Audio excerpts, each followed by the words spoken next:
Brandon Hyde out, Tony Mansolino in as the interim manager, but there is dysfunction at this point with the Orioles. This is turning into a very bad team very quickly. AJ, since you got to see the early blowouts, what were you observing about this team and how screwed are they for the rest of the season? We know this is a scapegoat. Well, they can't.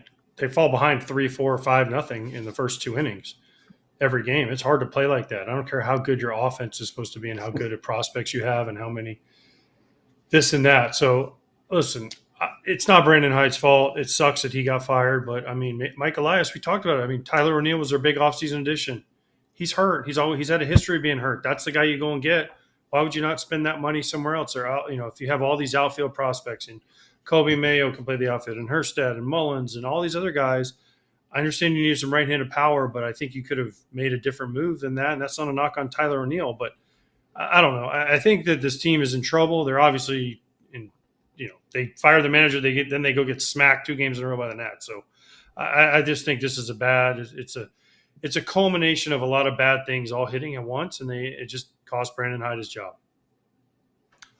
Everybody looks at teams and they say, okay, well, they're not doing good, or this player, he's not doing good. Well, you send them down when they don't do good. Whether they're a good player or not, you can't do that to a manager or a GM. A GM, Mike Elias, put this team together, and he gave them no backing for if Grayson Rodriguez goes down, if in the last 2 years Tyler Wells goes down, if I'm forgetting who else has gotten injured in their pitching staff, but it gave them no backup. So what happens then is you have to answer to that as a GM. Why does this team not have enough depth? But for some reason, GMs don't get, they don't get treated quite the same way, and the manager loses his job. But from an offensive standpoint, you go, how are we supposed to put together at bats in a big league team, no matter who you're facing, unless it's the Rockies, they give up a lot of runs anyway. How are you supposed to put together at bats to come back from down 3 in the 7th inning, down 6 in the 2nd inning? Like it's hard to do. And scapegoats, I don't know. It's tough to blame anybody but Mike Elias, but it's also somewhat on the pitchers that they have there. Like, you guys have to step it up, but are they really together as a group good enough? But they made wrong moves. I mean, for example, Charlie Morton has looked like this is going to be the end of the road for him. Kyle Gibson was given 4 starts. He was torpedoed back out of baseball for now, right? And that was a late signing, which that's a whole nother story within itself. Late pitcher signings have been a big problem in our game for a while now. And if you're not going to give a guy much of a chance, then we've seen many trends where a guy gets called up, several weeks into the season and it's a mess. AJ, I don't know what the thought process was here for the rotation. I'm sure that Mike Elias anticipated that they would be healthier, but they're not. Like Kratz mentioned, Bradish second half, Grayson Rodriguez probably second half. They did get Burns last year. They lost him. Max Fried was a free agent. They talked about how they made a good offer to Burns, but it wasn't as high as the guaranteed money that Arizona gave him. So you would have had to beat that money if you're trying to win a guy over who likes a location better. There were trade options. Jesus Luzardo, Garrett Crochet. We all talked about this ad nauseum, right? And even Ken Rosenthal said that executives he was talking to around the league, it was like the worst kept secret. The Orioles are going to be in trouble with their rotation if there's 1 or 2 cracks. So now what? Is Tony Mansolino going to save the day and the Orioles are going to make the playoffs? Most likely not. So what's going to happen over the next several months? They're going to continue to stay where they're at. I mean, I don't care how hot they're hitter. If they can't pitch, they're not going to go anywhere, especially in this division with the Yankees and the Blue Jays and the Red Sox and even the Rays. I mean, if they can't pitch, then it doesn't matter who the manager is. And that Brandon Hyde doesn't throw the ball. Brandon Hyde didn't decide who his pitchers are. All he can do is roll with who he has. And he was given a team that we talked about up and down, that they just weren't going to be the pitching we were worried about. They knew Bradish was out. Now, they weren't counting on Grayson going down, but there's a reason why Charlie Morton didn't get re-signed where he was, right? There's a reason why. I mean, Sagano has been their best pitcher, and they didn't even know what they were going to get. He was a 1-year deal, but they went out and didn't make trades for guys like Crochet and all the guys we've mentioned. So this is just a organizational failure. There's no other way. And then, Jacob Calvin-Meyer with this tweet about, it's quite fitting the first game is Kyle Gibson and Charlie Morton, the two best pitchers who best represent the failure that was Mike Elias' offseason.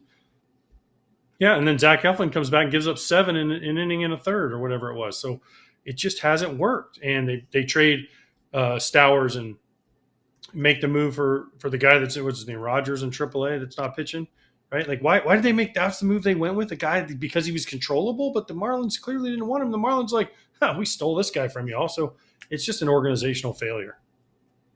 And we talked last week with Brett Boone and Max Muncy having good hitting conversations. Hitting as a team it's hard to do. It's really hard to do when a pitcher can deviate from what he's actually going to do to you because he has a 7-run game. Maybe AJ doesn't agree with me, but you don't pitch the same when you're winning by 7 runs as you do when it's a 1-run game. When your team is close, you have a luxury of like, hey, you know what? We can land this first pitch curveball that the guy throws 10% of the time and get this guy off the pitches that we know are going to get him out because we have a huge lead. And you know what? We give up a home run here, we're still up by 6. And so people say, oh, well, the defense, the pitching shouldn't affect how the hitters hit. It does, especially when you have young guys out there who are like, all right, I got to hopefully this is the money ball. I'm going to hit a 6-run homer here so we can get back to tied. It's not even that they were like going ahead if they score a 6-run homer. Like they'll be tied. So it's permeating everything. The decisions, the fact that they couldn't lure Sonny Gray over when he was going to be traded there. He didn't want to go there, whether they didn't make enough of a push for it, that they couldn't make the push for Burns. Like you said, it was like they went from option 1, the Burns annual AAV, which would have broken all records, to, well, I just guess we can't get anybody now.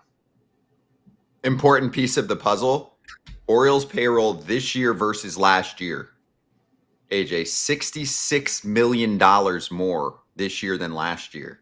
This is important for our show since we go wherever we want to go, right? And we know that's not the case. Yeah, but where'd that money go is the key. Aspect. Where'd the that's money what go? I'm saying is, they signed Tyler O'Neill to a cheap. 3-year deal. Okay, a 3-year deal. Nothing against Tyler O'Neill, but he has a long history of being injured. Okay, 16 ILs. Sagano, right? He's a 1-year deal. Charlie Morton, 1-year deal. If you're going to spend $66 million and make it go up, I know there were some raises involved in arbitration guys, but you tell me you couldn't find a quality pitcher for $30 million in there somewhere, like a really good pitcher, like a Max Fried. I mean, he would have looked nice there. Clearly they didn't go after him. Corbin Burns. Now he wasn't going to stay because he wanted to go to Arizona, but there was other guys, Crochet, like we've talked about. There was other moves that could have been made. I just feel like they're trying to do this on the cheap right now, even though their payroll went up, but I still feel like they're not fully invested. And again, it's organizational failure. It starts at the top. Scott, you need to check out this Roback hoodie I have. It's 85 plus degrees here in Florida. Look, lightweight, feels great, cool colors, perfect for those hot Florida days. I agree, AJ. Color looks fire. And you can get your own sweatshirt, polo, hoodie. Go check out Roback. And if you do and you're a first-time customer, Roback.com using the code FOUL gets you 20% off your first purchase. RHOBACK.com, code FOUL. Get after it, FT fam. Do you guys remember the year that the Angels spent like $40 million on single season players? Cody Allen, Matt Harvey, there was like 3 or 4 more. And every single one, I think, was a 0 or negative win player, right? Like really a non-factor kind of player in terms of that particular season and the production they were putting together. The pitchers had high ERAs. The hitters really weren't hitting. It was bad. To me, we get shades of that with the way that Mike Elias is operating right now. They're not looking for franchise superstar players. I mean, even Kratz, I know you like Gary Sanchez. I mean, even that move right now, like I'm just adding up the money that they upped, right? $66 million is a big, big up to your payroll. I think it was the largest payroll increase, or maybe the Mets are in there. I don't know, but it's up there. Okay. In terms of a payroll increase, Mike Elias failed. This has to be on him. We can place some blame on the owner too, because we don't know what final offers look like for players. But it does look like he was given good leeway here. He was able to tank a team for a 5-6 year span and did a really nice job drafting players. But you have to be able to supplement that. And also the development of those players has stalled too, right? Jordan Westbrook's having a down year. Adley Rutschman's having now a down full year going back to the second half of last year. I mean, it's still not what you'd expect, right? Like he's in the 90 something OPS plus, which is fine for a catcher, but you expect him to be a star. Westberg was an all-star last year. Gunnar Henderson's been good, not MVP-ish, and I know he had a late start to the season. It's just like, what are we doing here? And do you give your GM a chance to make up for it this offseason? Or do you say, hey, I gave you all the pieces in the world to tank this thing and then spend it back and then have a contender, and right in the thick of what should be their winning window, this is a terrible team right now. All right, well, two things. First of all, prospects, this is just another example, and maybe I'm cherry picking. If you have a chance to get an established veteran who has had years of success in the big leagues, you get rid of the prospect. No matter what you think they're going to be, you trade the prospect, because this team is full of prospects and not everybody's hitting. Nobody would have ever gotten rid of Gunnar Henderson last year. I get that. He's not the guy you're getting rid of. You're getting rid of other guys. The other piece is, how do you, as an organization, find value? Because your value, the Rays, they go out and they say, okay, this, our park plays really well. Tropicana Field plays really well with four-seam fastball. So we're going to really work that compared to other parks, other places where we play. We're going to find guys that work into that. What added value, what surplus value are the Orioles finding in players besides, hey, we have all these prospects, they're going to come up and they're all going to be Rookie of the Year candidates, and we don't need any veteran like value. What kind of value are they finding? They're not finding any value in Sagano. They're not finding, hey, we got to really push this in the pitching. So not only have they missed on not getting rid of some of their prospects to add in veterans besides Burns last year, but they've also missed on the fact that they have to go out. The organization has to go out and say, okay, you did this really well. We're going to plug you into this part of our team, pitching, whatever is hitting, fielding. They're just going out. They got out Ramon Liriano, who's a good player, but they already had outfield people that could have put into spots.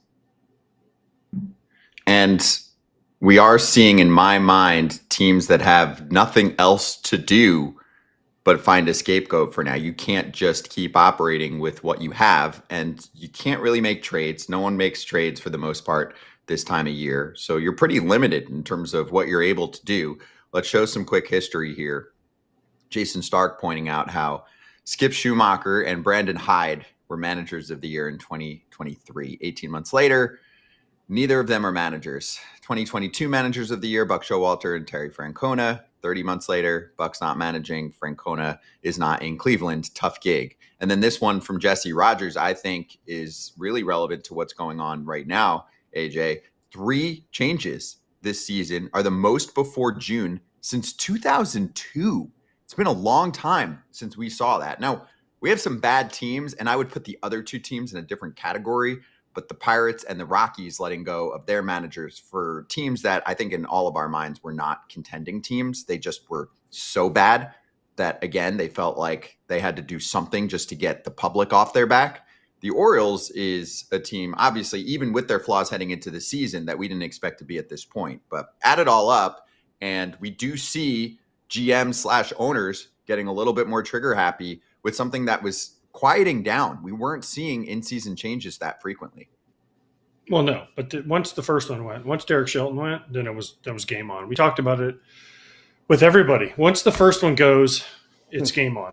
And once Shelton went, then the Rockies like, oh, that looked like a cool thing to do. And then the Orioles, there's been heat on Brandon Hyde since the beginning of the year after not winning a playoff game the last 2 years. And so he went into it, and to start they're off to, listen, what happens first? You fire the coaches. What did the Orioles do this offseason? They fired a bunch of their coaches. What comes next? The GM ain't firing himself.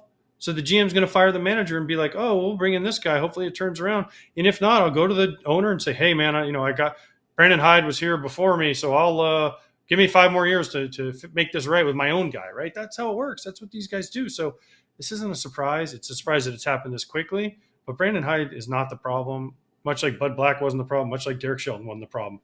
It starts at the top. It comes down to the players got to play. And like Ozzie said, like Ozzie Guillen always said, good players play, bad players, they hustle. And right now, the Orioles are doing a lot of hustling. Raise your hand if you think that Mike Elias should be running the Baltimore Orioles going forward. If you're David Rubenstein, you're the owner of the team, you took over about a year ago, you're trying to bring a fresh breath of air to Baltimore after what was a weird finish to their ownership group, the previous ownership group. Raise your hand if you want Mike Elias running the team moving forward. Here's my question. I want to know if he can do it because he's always been the prospect guy, right? He's been the guy who could build a team. In Houston, he was the prospect. We'll get the prospects. We'll do the draft, right? But he's never been able to finish it off. He left, they finished it off, right? So can he finish it off? I don't know that he knows how to do that. And that's what we're finding out right now, that apparently, as of right now, he does not. So the answer to that, I mean, I raised my hand just so I could talk, but I don't know that he's the right answer. You know how Dombrowski sometimes is that guy? Like, you almost want someone like him right now, where you're like, I need the gunslinger who's going to get the big names. You need the guy who will trade the prospects. No, you need the guy who will trade the prospects to try to win now. Dombrowski, you say whatever you want about him. He gets his teams to the postseason, and he gets them into the chance to win the World Series. They might not always win it, but he'll trade away assets because he's like, oh, we can find another prospect pitcher. We can find another, whatever. We can find another shortstop down the road in the draft, right? Look at AJ Preller. That's what he's doing. And they seem to keep finding prospects that people want to trade for. So prospects are easy to find. You can always find prospects as long as there's a draft and international signing period and whatever. And you can make a trade, Juan Soto, and get a whole new team. But at the end of the day, can you finish it off? That's what Theo Epstein did twice, right? Dave Dombrowski's done numerous times. Theo Epstein goes out. The Red Sox needed guys. They went out and got them. The Cubs needed guys. They went out and got them. You got to be able to put the finishing touches on rebuilds. Yeah, especially if you're confident in your ability to find more prospects via the draft and international signing period, which AJ Preller's confident in, Dave Dombrowski is confident in, but they're very self-aware of where their teams are at. And right now for the Orioles, you should be right in the thick of your winning window, at least being a playoff team every year. And that doesn't look like it's going to be the case. Did you guys see what Cedric Mullins said? He was feeling it. He was emotional. I think these guys have had a strong connection with Hyde. This probably is one of the stronger connections, AJ, because Cedric went through some of those really bad years. So he was holding back tears talking about it and said, quote, I feel like I failed him in a way, just not being able to perform continuously and help us get some wins across the board. I wish I was in the clubhouse for that, AJ. I wouldn't have said this, but I'm joking. I would have been like, can he pitch? Here's my thing about Brandon Hyde. He was good enough to get him through the rebuild, right? He was the guy they said, oh, he'll get us through the rebuild. And then he was good enough to get us to the postseason for 2 years in a row. What changed? He didn't change what he was doing. He didn't change the way he went about it. He was doing the same stuff, right? Something changed. I don't know what. The pitchers aren't pitching as good. The hitters aren't hitting as good.